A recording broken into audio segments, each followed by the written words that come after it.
আলহামদুলিল্লাহ এই মুহূর্তে কিন্তু রাশেদ বাইক সেন্টার থেকে 4B ডাবল ডিক্স এবিএস বাইকটা কিন্তু সেল হয়ে গেল।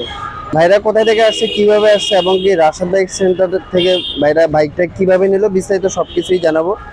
আর আপনারাও যদি আপনাদের পছন্দের বাইকটা নিতে চান অবশ্যই চলে আসবেন রাশেদ বাইক সেন্টারে। আর আপনাদের পছন্দের বাইকটা নিতে হলে অবশ্যই রাশেদ বাইক সেন্টারের ফেসবুক পেজটা ফলো করে রাখতে হবে এবং ইউটিউব চ্যানেলটা সাবস্ক্রাইব করে রাখতে হবে।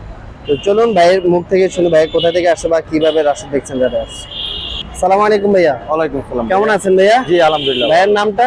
মনির হোসেন। মনির হোসেন। ভাই কোথায় থেকে আসছে? ভাইয়া আমি আসলে রাশেদ ভাইয়ের এলাকারই, আমি আচ্ছা, তারই আচ্ছা। ছোট ভাই। আসলে ছোট থেকে তারে দেখি ব্যবসা করতে। আচ্ছা, সে সবসময় জেনুইন বাইক ছাড়া কখনো বিক্রি করে না, আচ্ছা। কখনো ভাঙ্গাচুরা বাইক বিক্রি করে না। সে এই জন্য রানিং বাইক বিক্রি করে, আচ্ছা। যেগুলো ভালো বাইক সেগুলো সবসময় যে নিতে হয় রাশেদ ভাইয়ের কাছে আসবে।